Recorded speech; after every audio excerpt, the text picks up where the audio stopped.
안녕하십니까. 100살까지 살아볼까요입니다. 오늘은 노화가 진행될 때 잘 알려지지 않는 건강 문제 5가지와 그 해결 방법을 알려드리겠습니다. 끝까지 들어주세요. 노화는 단순히 주름이나 흰머리로만 판단할 수 없습니다. 조용히 진행되는 몸속의 변화가 더 위험할 수 있습니다. 첫 번째, 장내 미생물 변화입니다. 노인이 되면 장내 유익균이 급격히 줄어듭니다. 대신 염증을 유발하는 균들이 많아지면서 만성 염증 상태가 지속되죠. 이로 인해 소화불량은 물론이고 면역력 저하, 우울증, 치매까지 연결될 수 있습니다. 실제로 최근 연구에서는 노인의 장내 미생물 조성이 인지 기능과 강하게 연관되어 있다는 결과도 나왔습니다. 특히 프레보텔라나 락토바실러스 같은 유익균 비율이 낮아진 경우 기억력 저하와의 연관성이 확인됐습니다. 두 번째, 세포의 수분 흡수 능력 저하입니다. 노인은 갈증을 잘 느끼지 못하고 세포 내 수분 유지 능력도 떨어지기 때문에 만성 탈수 상태가 흔합니다.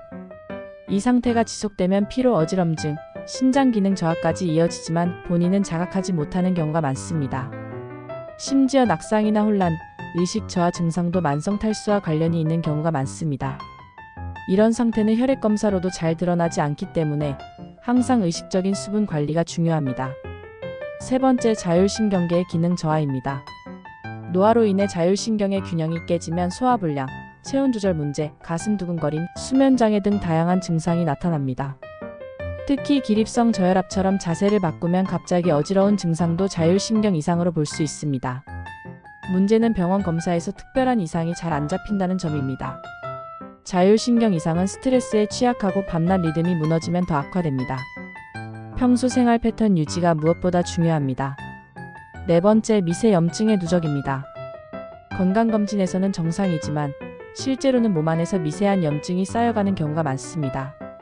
CRP, IL-6 같은 염증 지표가 살짝 높아져 있으면 근육이 줄고 만성 피로가 생기며 심혈관계 질환의 위험도 커집니다.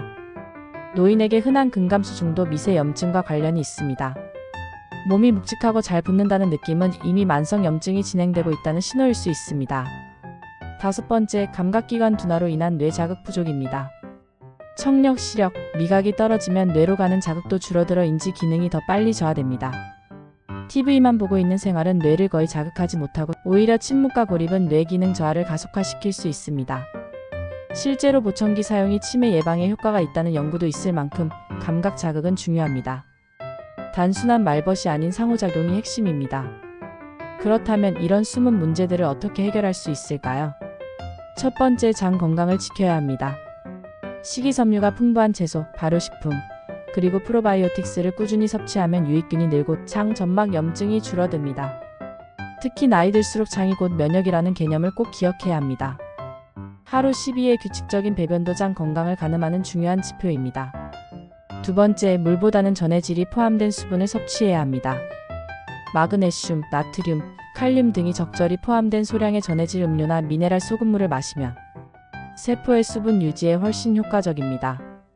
단순히 물을 많이 마셔라 보다 제대로 흡수되는 수분을 마셔야 한다는 인식이 필요합니다.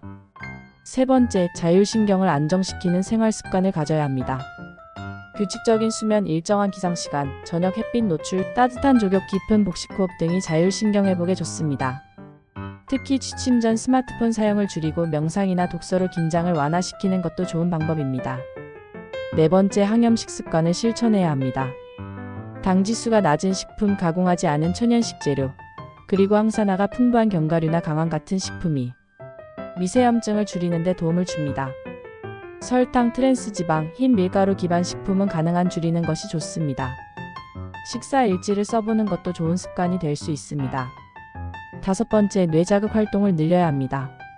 새로운 취미, 직접 손으로 무언가를 만드는 활동, 사람들과의 대화는 뇌의 연결망을 유지시켜주고 인지기능 저하를 늦춥니다. 특히 감각기관을 자극하는 활동이 꼭 필요합니다. 노래 부르기, 악기 연주, 정원 가꾸기, 친구와의 게임 등이 좋은 예입니다. 나이 들수록 익숙한 것보다 새로운 것이 뇌를 살립니다.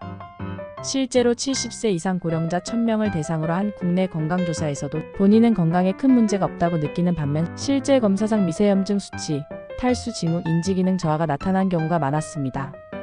즉, 겉으로 드러나는 병보다 더 중요한 건 느낌 없는 변화를 알아채는 능력입니다. 또한 가족이나 보호자의 역할도 중요합니다. 노인의 건강 문제는 본인이 자각하기 어려운 경우가 많기 때문에 가까운 사람이 생활 속 변화나 행동의 미묘한 차이를 먼저 인지하고 대응하는 것이 중요하죠. 예를 들어 갑자기 음식 맛을 못 느낀다거나 자주 넘어지는 경우, 말수가 줄어드는 것 등은 모두 신체 기능 변화의 신호일 수 있습니다. 무엇보다 중요한 건 나이 들면 당연한 것이라 넘기지 않는 자세입니다. 우리는 건강한 노화를 만들 수 있습니다. 지금부터라도 조용히 진행되는 변화들을 하나씩 점검해보고 생활 습관을 다시 조율해보시길 권합니다. 오늘 영상이 부모님이나 주변 어르신들께도 도움이 되길 바라며 앞으로도 실제 임상과 논문을 바탕으로 한 건강정보 정확하게 전해드리겠습니다. 도움이 되셨다면 구독과 좋아요 부탁드립니다. 감사합니다.